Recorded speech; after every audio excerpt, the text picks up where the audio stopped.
Hello everyone, welcoming you to Shaurav Sir's classes. And today we are looking at the IIT JAM question paper Economics 2023, question number 53.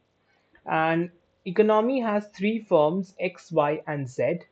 Every unit of output that X produces creates a benefit of INR 700 for Y and a cost of INR 300 for Z. Firm X cost curve is given by 2qx square plus 10.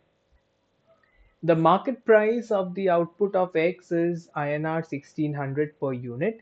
The difference between socially optimal output and the private profit maximizing output of the firm in INR is how much?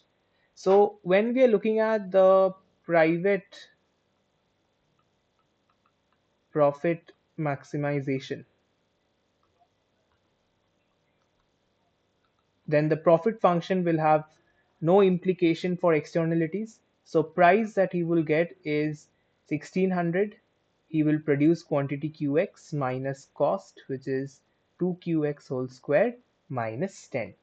So we will maximize this. So d pi dqx is equals to 0. So that gives us 16x minus 4qx is equals to 0. So qx, if I denote it by private, then this is 400. Okay. But when we are looking at the social optimal, when we are considering the social optimal, then firm X will also take into account the externalities that it has produced for sector Y and sector X. Note that every unit of X produces a benefit of 700 for firm Y and a cost of 300 for firm Z. So the profit function would be the revenue that it gets is Qx, the cost that it has to bear would be this. It creates a benefit of 700 per unit. So that will be plus 700 Qx. And it produces a cost of 300. So that would be minus 300 Qx. For so this part is for sector Y, this part is for firm Y, and this part is for firm Z. So now if you maximize, del pi by del qx is equals to 0. So that is 1600 minus 4qx plus 700 minus 300 is equals to 0. So that is basically 1600 plus 400 is equals to 4qx. So qx social would be 2000 by 4, which is 500. And the difference between social and private would be 500 minus 400, a difference of 100 units in rupees. Okay.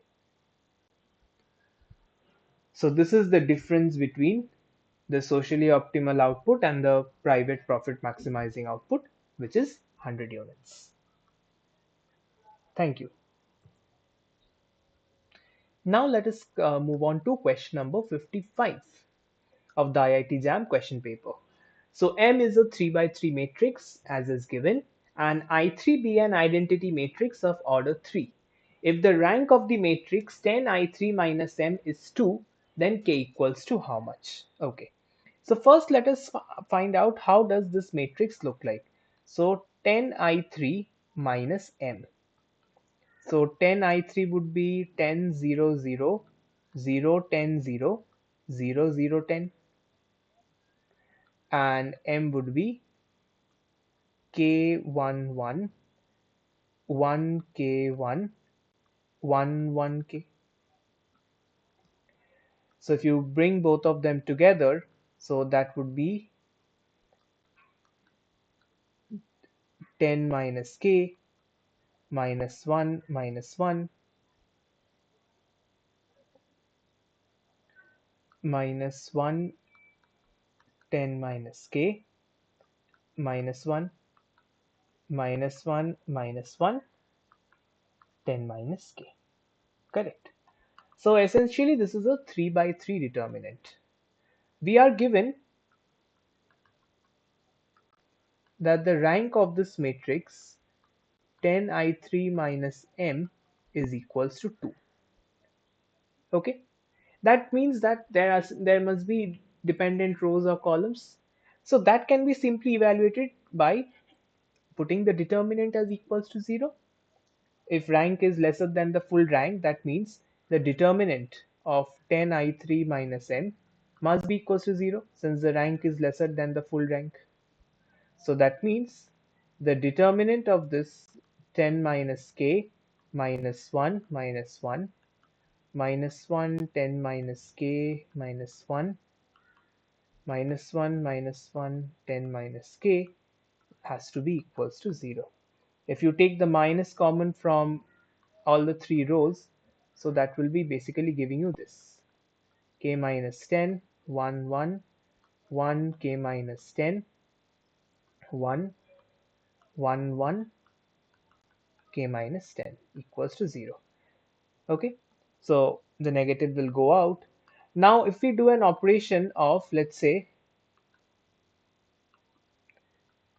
the first column is sum of all the three columns, then what will happen to this determinant? So that will become k minus 8 1 1. This will become k minus 8 k minus 10 1 k minus 8 1 k minus 10, right? And that is equals to 0. So k minus 8 will be coming out as a factor. So you will be left with 1 1 1 1 1 k minus 10 1 1 k minus 10. Now even if you don't expand the determinant, either k minus 8 is equals to 0 will certainly give you one value of 8, right? So in the question, if you can see, they're asking about only one value of k, which is an integer. So by putting k is equals to k minus 8 equals to 0, you are getting an integer. So you can put this as an answer. So the integer value of k that makes the determinant equals to 0 is equals to 8. Thank you. So now let us start with question number 56 of the IIT JAM question paper.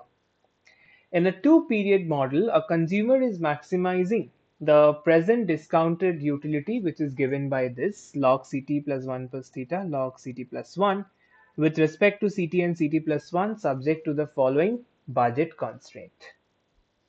Okay, where Ci and Yi are the consumption and incomes in period I, and theta ranges from 0 to infinity, R ranges from 0 to infinity. Suppose the consumer is in a interior equilibrium and theta is equals to 0.05 and R is equals to 0.08. Then in equilibrium, the ratio of Ct plus 1 by Ct equals to how much? Now, if you all recall this intertemporal choice diagram, so basically you have a budget line. So you are taking Ct, the current consumption on the horizontal axis, the future consumption on the vertical axis. This is your budget line.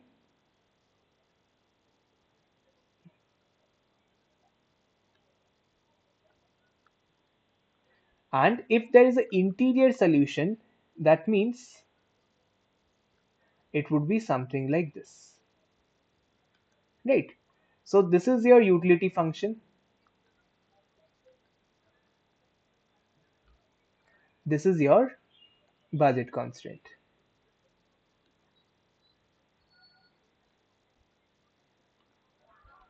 So interior solution means what? At optimal, slope of the budget line should be equals to slope of the indifference curve. Therefore, at optimal, given interior solution,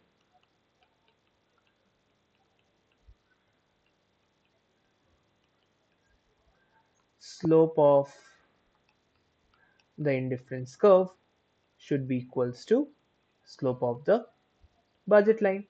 Now let us go one by one.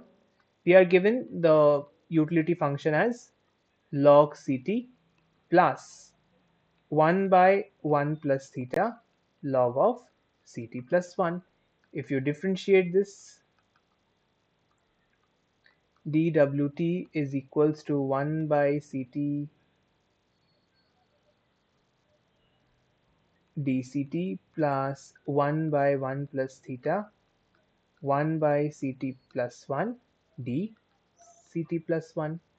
So for IC, for a particular indifference curve, dWt is equals to 0. That means 1 by Ct dCt plus 1 plus 1 by 1 plus theta 1 by Ct plus 1 dCt plus 1 is equals to 0.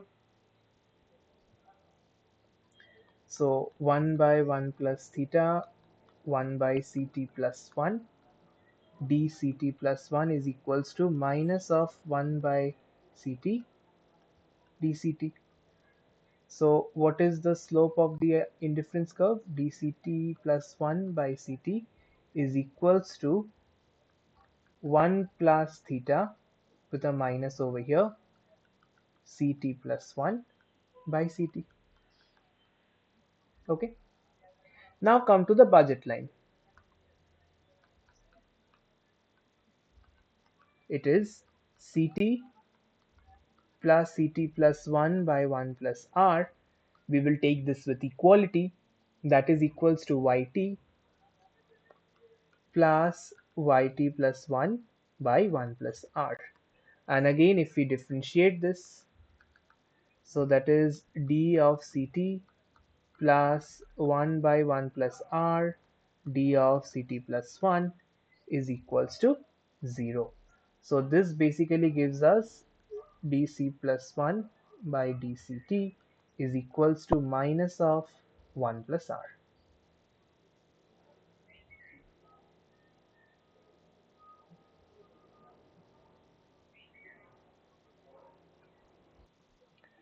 So labeling it as equation 2.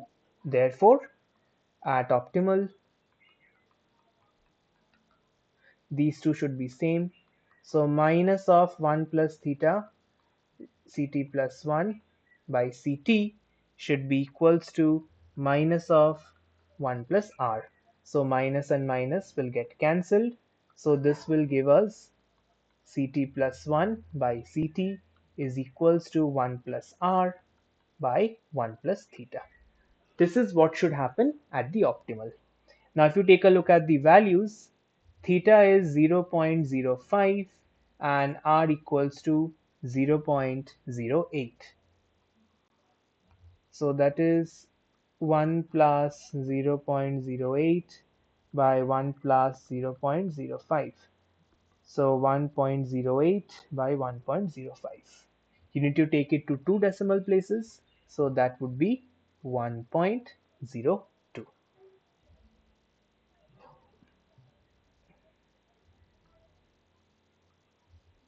Okay, that's the answer.